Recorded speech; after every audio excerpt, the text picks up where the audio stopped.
नमस्कार, नया दृष्टिकोण न्यूज चैनल में आपका स्वागत है। मैं दीपक कुमार गुप्ता और हम बता दें कि आज नया दृष्टिकोण की टीम विश्व तंबाकू दिवस जो देखिए तो ये संयुक्त राष्ट्र अमेरिका के द्वारा घोषित तिथि है। आज के दिवस आज ही के दिन तंबाकू उन्मूलन दिवस के रूप में मनाया जाता है। और देखिए तंबाकू का जो प्रभाव है, दुष्प्रभाव है, समाज में किसी छिपा नहीं है। कितने लोगों को इससे कैंसर, कई तरह की गंभीर बीमारियां हो रही है, उसके बाद भी इसको छोड़ नहीं रहे हैं। यहाँ तक कि भारत सरकार भी देखिए इस पर काफ़ी गंभीर देखने को मिल रही है। अभी देखिए सिगरेट के पैकेट हो या खैनी के पैकेट हो, उस पर कैंसर संबंधित रोग का फोटो लगा रहता है। उसके बाद भी लोग उसका सेवन करते हैं। कहीं ना कहीं इसका जो दुष्प्रभाव है किसी छिपा नहीं है। आज भी सुबह में हम लोगों ने देखा था कि RCH नर्सिंग कॉलेज के जो पूरी टीम थी, नर्सिंग छात्राएं थी, उन लोगों ने पूरे शहर में अपना फेरी निकाली और उसके प्रति लोगों को जागरूक किया। इसी संदर्भ में बात करने के लिए हमारे साथ वहाँ नीलांजना है, उनसे बात करेंगे, जो पेशे से शिक्षिका हैं और एक समाजसेवी भी हैं। क्या कहना चाहेंगे? विश्व तंबाकू दिवस हम मनाते तो जरूर हैं। आपने जैसा कहा कि सिगरेट पर लिखा रहता है कि जानलेवा है, नहीं पीना चाहिए, लेकिन सरकार इसको बंद क्यों नहीं करती? क्योंकि इसके रेवेन्यू ज़्यादा आती है, इसलिए सरकार इसको बंद नहीं करती है। तो अगर सरकार बंद कर दे तो ऐसे ही बंद हो जाएगा, लोग लेना छोड़ देंगे। लेकिन हम दिवस मनाते जरूर हैं, लेकिन इस पर फोकस नहीं करते हैं कि इसको रोका कैसे जाए। इसको रोका कैसे जाए, जैसा कि बिहार में हमारे वर्तमान सरकार ने नीतीश कुमार ने इसको रोकने का भरपूर प्रयास किया है और काफी हद तक सफल भी रहे हैं। ये अलग बात है कि चोरी से चीजें आ रही हैं, वो तो होती ही रहेंगी, हर युग में हुई है, इस युग में भी होगी, लेकिन फिर भी रोकने का एक प्रयास किया है, काफी हद तक रुका भी है। जो बहुत पैसे वाले नहीं हैं वो नहीं ले पा रहे हैं इसको, क्योंकि जो ब्लैक से आ रहा है वो बहुत महंगा आ रहा है। तो एक प्रयास कहा जा सकता है। तो मुझे लगता है कि हर राज्य में ये प्रयास होना चाहिए और धीरे धीरे हम इस तरह करके इसको दूर कर सकते हैं। अचानक तो किसी चीज़ को बंद करना असंभव है। चलिए, तो देखिए नीलांजना बता रही हैं कि सरकार तो उन्मूलन की बात करती है लेकिन उसे बंद नहीं करती। कहीं ना कहीं यही कारण है कि इसको लोग छोड़ नहीं पा रहे हैं। और देखिए इसी क्रम में हमारे साथ डाइटिशियन है डॉक्टर प्रियंका ओझा, जो साईं मल्टी स्पेशलिटी हॉस्पिटल में डाइटिशियन के पद पर वहाँ पर आसीन है। इनसे ही बात करेंगे। मैडम, देखा जाए आमतौर पर जो तंबाकू का जो दुष्प्रभाव है किसी से छिपा नहीं, सब लोग जान रहे गलत चीज़ है। और खासकर एक चीज़ और देखने को मिल रहा है आज के समय में, कॉलेज की छात्राएं भी हैं, जो छात्राएं हैं वो भी सिगरेट का सेवन करती हैं। यहाँ तक दिल्ली बॉम्बे जाइए तो वो लोग दारू तक पीती हैं, ऐसा ही होता है। क्या कहना चाहेंगे इस पर? देखिए, समाज में बहुत सा तनाव बढ़ रहा है। कोशिश करें कि अपने बच्चों को, अपने आसपास के लोगों को उनसे बात करें ताकि वो अपने तनाव को मुक्त करने। देखिए, भ्रमित कर रहे हैं बहुत सारे समाज में लोगों को कि निकोटीन लिया जाएगा तो हम लोग का स्ट्रेस खत्म हो जाएगा। ऐसी कोई बात नहीं है, वो क्षणिक है, लेकिन ये घातक भी बहुत है, आपके शरीर को बहुत नुकसान कर रहा है। आप सिर्फ स्मोकिंग अगर आप कर रहे हैं, आप अपने लिए नहीं कर रहे हैं, पैसिव स्मोकिंग भी एक होती है, आपके आसपास के लोग भी इससे ग्रसित होते हैं। तो इस चीज़ का ख्याल करें कि आप अपने साथ जो नुकसान कर रहे हैं, आप अपने साथ बहुत समाज को भी नुकसान पहुंचा रहे हैं। इसीलिए कहा गया है सार्वजनिक स्थानों पे धूम्रपान नहीं करना है। ये ऐसे ही नहीं कहा जाता है। आप अपने में अगर मोटिवेट होंगे तो आप दूसरों को मोटिवेट कर पाएंगे। आप अपने घर से इस चीज़ की शुरुआत करें। आपके अगर पिता है या पति है या आपके घर के बुजुर्ग हैं या आपके घर में नौजवान अगर इस चीज़ की शुरुआत कर रहे हैं तो प्यार से, थोड़ी कटुता से इसको कंट्रोल करने की कोशिश करेंगे तो ये एक अच्छे समाज को, बेहतर समाज को सामने लाने में बहुत हेल्पफुल होगा। एक अच्छे समाज को बेहतर समाज बनाने में काफ़ी हेल्पफुल होगा। ये कहीं ना कहीं ये अलग जगाने का और ये लोगों में जागरूकता फैलाने की बात कर रही हैं। और इसी क्रम में हमारे साथ प्रीति सराफ जी हैं, जो इस्कॉन मंदिर से जुड़ी हुई हैं, जो और देखिए एक समाज सेवी भी हैं, ये भी इस मुहिम में बात करने के लिए आई हैं। हम इनसे ही जानना चाहेंगे, मैडम क्या कहना चाहेंगे? जी, सबसे पहले तो मैं ये समाज को एक सूचना देना चाहती हूँ कि नशा हमारे समाज को हर स्तर से बर्बाद करता है। नशा इसलिए लोग अक्सर करने लगते हैं कि वो अपने स्ट्रेस को, अपने तनाव को दूर करना चाहते हैं और उसके सेवन से वो लोग कुछ देर के लिए कुछ हद तक अपने तनाव को कम भी कर लेते हैं। लेकिन उसके परिणाम जो होते हैं, नशा करने वाला व्यक्ति तो कुछ दिन में नशा करता है, एडिक्ट हो जाता है, फिर वो चाह कर भी नहीं छोड़ पाता है। लेकिन उसके परिणामों को उसके परिवार की 3 पीढ़ी झेलते हैं। एक पीढ़ी तो जो नशा कर रहा है वो खुद परेशान, वो अपने घर परिवार समाज पर कोई ध्यान नहीं रख पाता है। दूसरी पीढ़ी बर्बाद इसलिए होती है कि उसके जो भी संचय धन होते हैं वो बर्बाद हो जाते हैं। तो दूसरी पीढ़ी फिर से नए सिरे से अपनी जीवन यापन का व्यवस्था करती है। तीसरी पीढ़ी आते आते कुछ संभलती है, लेकिन दुर्भाग्य अपने भारत देश का सब कुछ जानते हुए भी यहाँ के जनरेशन, यहाँ के पुराने लोग भी नहीं उसको रोक पाते हैं, और जनरेशन के स्ट्रेस के कारण कुछ हद तक वो आनंद की तलाश में जाते हैं नशा के शरण में। और आनंद, अगर थोड़ा इस कौन से हम जुड़े हैं तो आध्यात्म के बारे में भी आपका ध्यान दिलाना चाहेंगे कि अगर सच्चा आनंद किसी को चाहिए तो भगवान के नशा में डूबे, क्योंकि ये वो नशा है जो कि कभी उतरता नहीं है।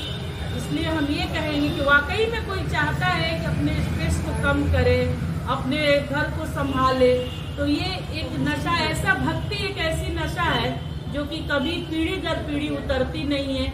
इससे हमारे घर के बच्चों के संस्कार अच्छे होते हैं, घर में अच्छे शुभ मंगल होते हैं। इस तरह से हम समाज में एक अच्छे मैसेज भी क्रिएट करते हैं। चलिए, तो बहुत अच्छा मैसेज दे रही हैं इस्कॉन मंदिर से जुड़ी हुई बेटी सराब जी कि नशा से अपना नाता तोड़िए और भगवान से नाता जोड़िए। कहीं ना कहीं सच्चा सुख भगवान के ही भजन कीर्तन में है, भगवान के ही तलाशने में है। हमारे साथ रानी देवी जी हैं। देखिए, महिला थाना में एकांतेश्वर महादेव मंदिर है, वहाँ पूजा पाठ कराती हैं, भजन कीर्तन कराती हैं, और ये भी इस मुहिम में आई है हिस्सा लेने के लिए। क्या मैसेज देना चाहेंगे? मैसेज क्या दें कि यही चीज़ कि आजकल के नवयुवक नशा में रहे हैं, और हर जगह जगह देखिए तो बस तंबाकू, सिगरेट, बीड़ी, हर चीज़ का खैनी वैनी ये सब इस्तेमाल कर रहे हैं। बिना नशा का वो लोग चलता नहीं है। नशे का मतलब है कि अगर एक लड़का बिगड़ जाए, वो आनंद की तलाश में जाते हैं नशा के शरण में। और आनंद, अगर थोड़ा इस कौन से हम जुड़े हैं तो आध्यात्म के बारे में भी आपका ध्यान दिलाना चाहेंगे कि अगर सच्चा आनंद किसी को चाहिए तो भगवान के नशा में डूबे, क्योंकि ये वो नशा है जो कि कभी उतरता नहीं है। इसलिए हम ये कहेंगे कि वाकई में कोई चाहता है कि अपने स्ट्रेस को कम करे, अपने घर को संभाले, तो ये एक नशा, ऐसा भक्ति एक ऐसी नशा है जो कि कभी पीढ़ी दर पीढ़ी उतरती नहीं है।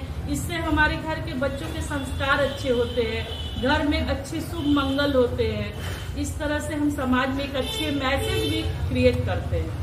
चलिए, तो बहुत अच्छा मैसेज दे रही हैं इस्कॉन मंदिर से जुड़ी हुई बेटी सराब जी कि नशा से अपना नाता तोड़िए और भगवान से नाता जोड़िए। कहीं ना कहीं सच्चा सुख भगवान के ही भजन कीर्तन में है, भगवान के ही तलाशने में है। हमारे साथ रानी देवी जी हैं।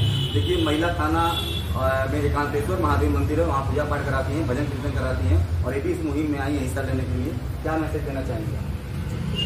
मैसेज क्या दें कि यही चीज़ कि आजकल के नवयुवक नशा में रहे हैं, और हर जगह जगह देखिए तो बस तंबाकू, सिगरेट, बीड़ी, हर चीज़ का खैनी वैनी ये सब इस्तेमाल कर रहे हैं। बिना नशा का वो लोग चलता नहीं है।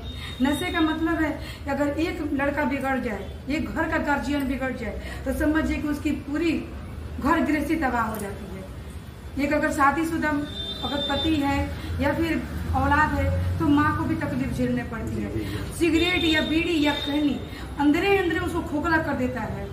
उस पर सिगरेट के पैकेट पे लिखा रहती है कि धूम्रपान सेहत के लिए हानिकारक है, लेकिन फिर भी लोग उसको हानिकारक को भी हानि पहुंचाते हैं कि नहीं, इसको छोड़ना नहीं है, इसको हमको लेना है, ये अमृत है। तो हम यही कहेंगे अपने जनता से, अपना भाई बहन से, अपने जो मेरे पिता समान हैं उनसे भी, कि अपने परिवार को देखिए, अपने परिवार को नशे में डूबिए, लेकिन ये सिगरेट और दारू और तम्बाकू को छोड़िए। चलिए, ये सिगरेट, दारू, तंबाकू छोड़िए। कहीं ना कहीं देखिए, बहुत अच्छा मैसेज दे रही हैं कि एक परिवार में अगर एक बच्चा या उसका गार्जियन इस नशा में डूब रहा है, उसका पूरा दुष्प्रभाव पूरे परिवार में पड़ता है। हमारे साथ रश्मि गिरी जी हैं, जो इंग्लिश प्री स्कूल से डायरेक्टर हैं, और देखिए वहाँ पर डे केयर सेंटर की भी संचालिका है।